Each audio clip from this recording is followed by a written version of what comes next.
Welcome to TMU Tutorials. Whether you are a student, a teacher, or a professional, this is the right channel to pick up your Excel skills. And if you are already familiar with Excel, there's always something to learn. So let's get into the lesson. This is going to be our introduction to Microsoft Excel. So let me start my Excel application. So this is the starting page for Excel when I start it. Now, when you start Excel, you have two options. You can use a blank worksheet or you can use template. We are interested in using a blank workbook because we are going to tour the interface of Microsoft Excel. So let's click on this. Now, this is the Microsoft Excel interface. So we are going to tour the interface together. The first thing I want to talk about is the title bar. So the title bar is the bar that is on top here. This is the title bar. So the first thing I want to talk about on the title bar is the quick access toolbar. So the quick access toolbar contains a group of commands that are frequently used in our workbook. So as you can see here, we have undo here, we have redo here, we have save. So these are the three commands that are found on the quick access toolbar. However, you can always customize the quick access toolbar if you want. So there's a small arrow here, that is the quick access toolbar if you want to customize it. So let's click on it. So after clicking on arrow, we have this menu here. So let me go down. You can see that save has been selected, undo has been selected, redo has been selected. Selected tools are found here, are displayed here, as you can see, the redo, the undo, and then the save. So if you want to add another tool, let's say the new, you can click on new. When you click on new, see what happens. It has been added to the quick access toolbar. And when you click on open, see what we have. Open has been added to the quick access toolbar. And when you click down on the arrow, see that new has been selected. And with the check mark, the same thing applies to open. So you can add many commands as you want. So this is how you customize the quick access toolbar. Now let's move on to the next thing. So here we have book one. That is the name of the file or the name of the workbook. So in our subsequent lesson, I will explain the terms workbook and then worksheet. So stay tuned. So this is book one. By default, when you open an Excel sheet or an Excel workbook, it comes with the default name book one. You can always change it or you can always rename it if you want by coming to file and then using the save as option. So that's how you rename it. Let's go back. And then of course here it shows the name of the spreadsheet application you are using, which is Excel. And then let's come here we have the search bar. So depending on the version you are using, you may, let's say if you are using 2019 below, you may not see the search bar here. So the search bar is also used for searching things in your workbook. And of course we have our control buttons here. We have minimize, we have restore down, and then we have close. So let's demonstrate how these things work. So first of all, I'm going to click on the minimize. So when I click on the minimize, the whole window vanishes and then it creates an icon on the taskbar here. So when I click on it here, it comes back.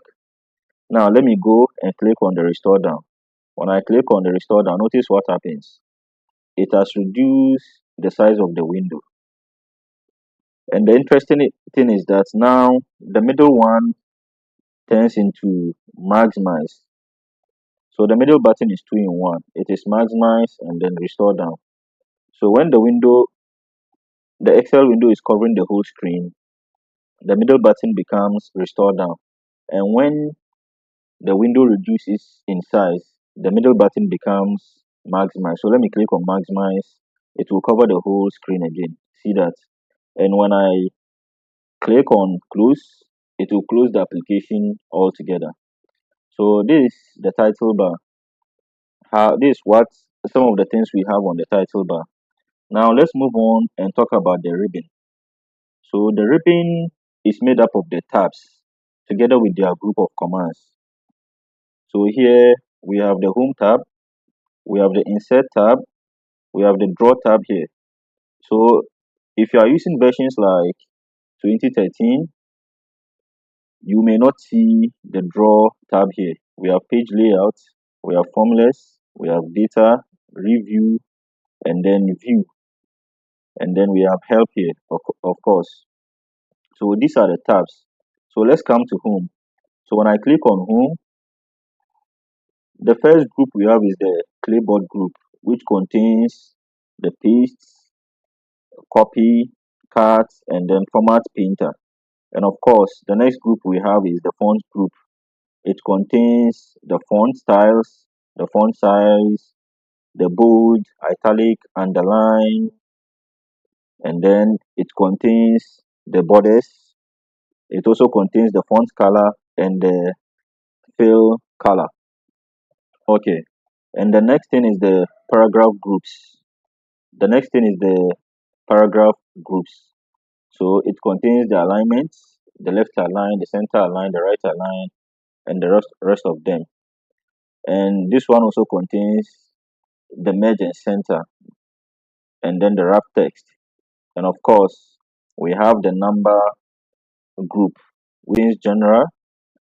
So let's click on this. It contains general numbers, currency, accounting, short dates, and other things.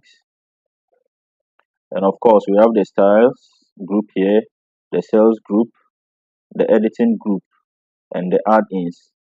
Now let's go to the insert tab and explore some of the commands that are there. So we have the tables group here.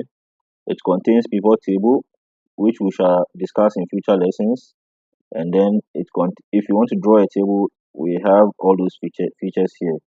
You can insert a picture, shapes, or icons, even 3D models, smart arts. You can even take screenshots. So these are the illustration groups. And of course, we have the charts group here. You can insert charts if you want.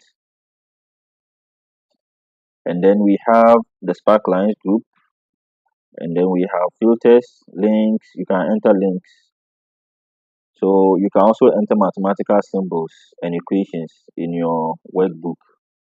Now let's go to the draw. So the draw, you can use it to draw things in your worksheet. Then we have the page layout here. So it contains the themes, colors, fonts, effects, margins, orientations. You can turn it into portrait or landscape. Okay, you can customize the size of your worksheets.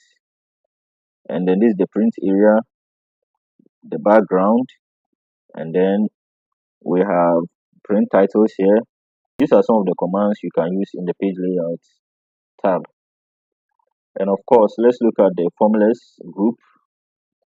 So you can insert a function. So auto sum, financial formula, logical formula, text, date and time, the lookup and the references, and other commands. And then let's look at the data commands. So these are some of the tools or commands that are found in the data commands. And let's look at the review. So the review has the spell and grammar checker. So if you type and you make a mistake, you can use the spelling and grammar checker to check your grammar to see the spelling mistakes you've done, and then it will correct them for you. This is the thesaurus, the workbook statistics, and other group of commands here. As you can see, you can protect your worksheets, you can protect your workbook, you can allow edits when it comes to your ranges, you can hide your ink and all those things.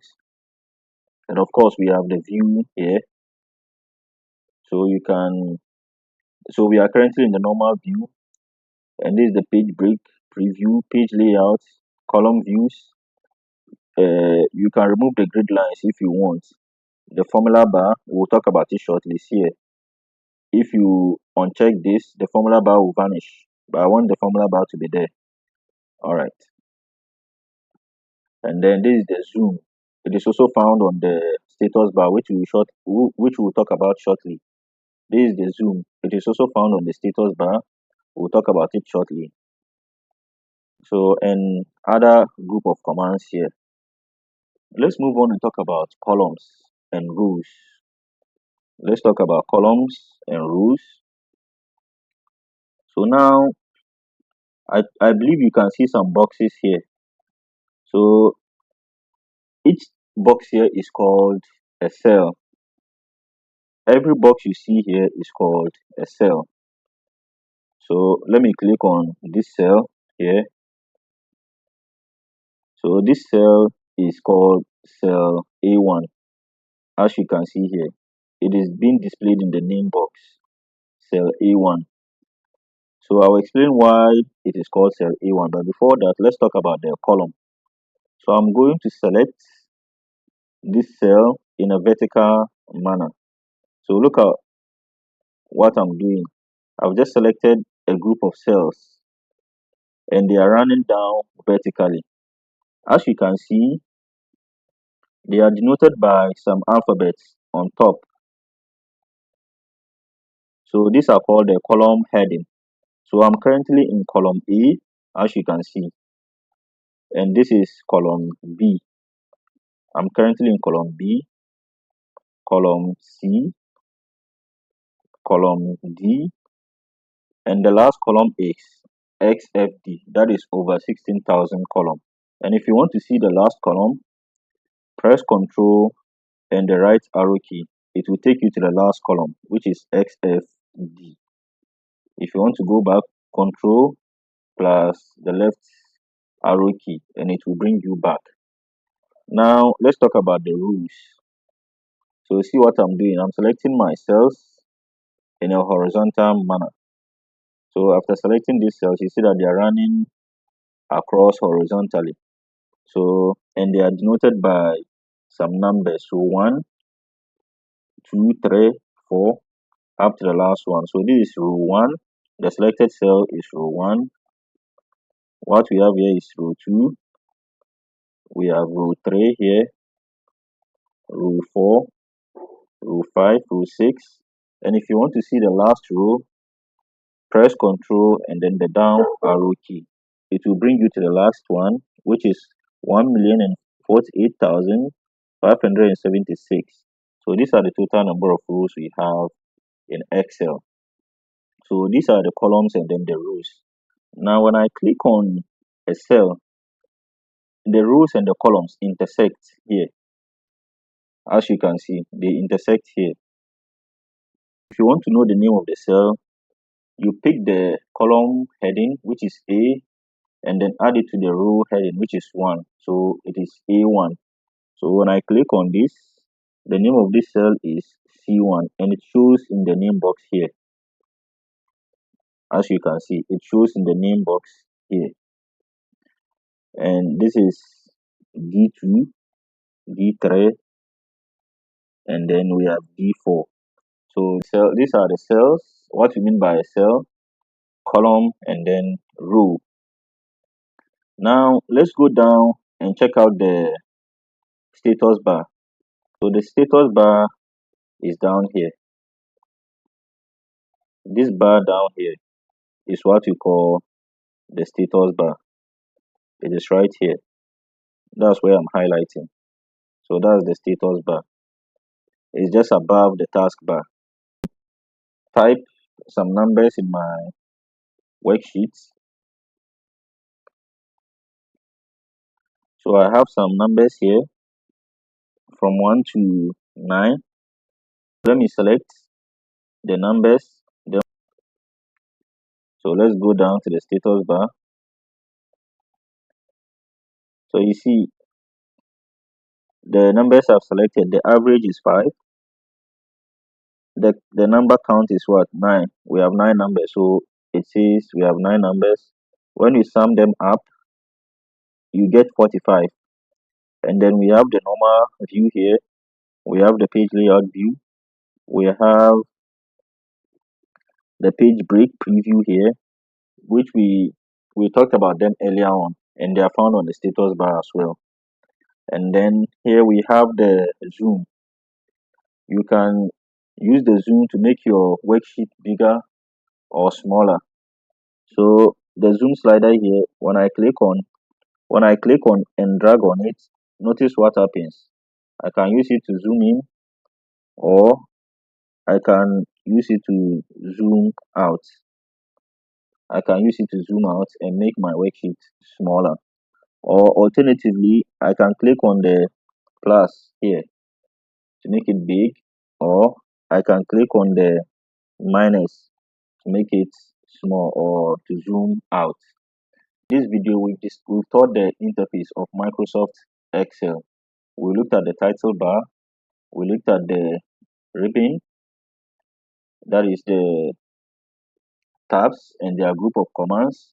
We also looked at the cell, the column, and then we also looked at the rows.